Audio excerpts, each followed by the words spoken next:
As we just saw with that final performance, the South Korean art troupe to North Korea have completed their 4-day trip to Pyongyang, returning to Seoul early this morning.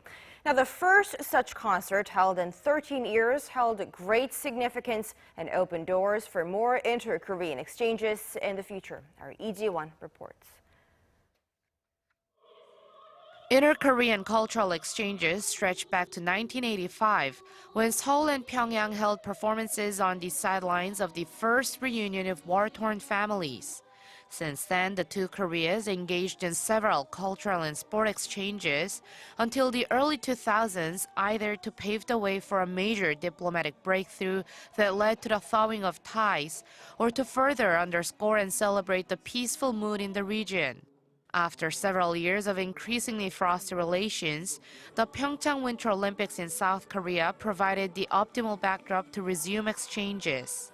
And according to experts, the latest South Korean performance in Pyongyang holds even more meaning, not only because it was a first in 13 years, but from the way it was arranged. This time, it all happened very swiftly, without the South Korean artists having to change their lyrics or anything. It shows how much both sides are trying to understand each other and be considerate.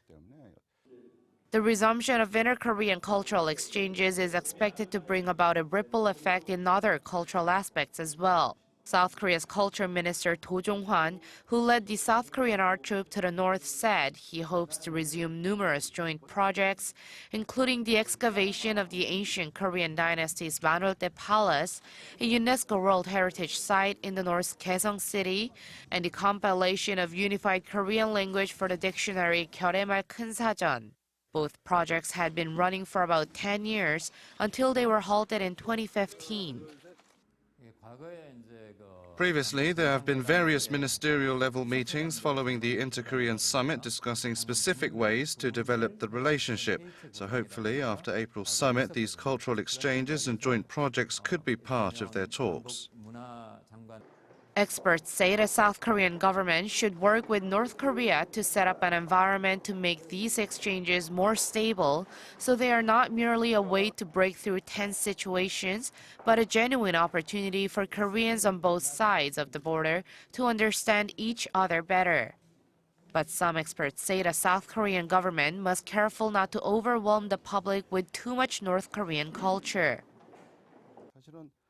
The differences are still so huge. Simply pouring in each side's culture could backfire and make people feel more distant from one another. Thus, along with carrying out cultural exchanges, the government should also help people understand North Korea and its culture.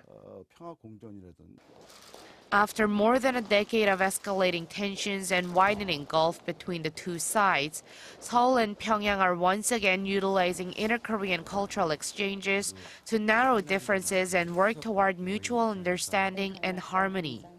Lee Ji-won, Arirang News.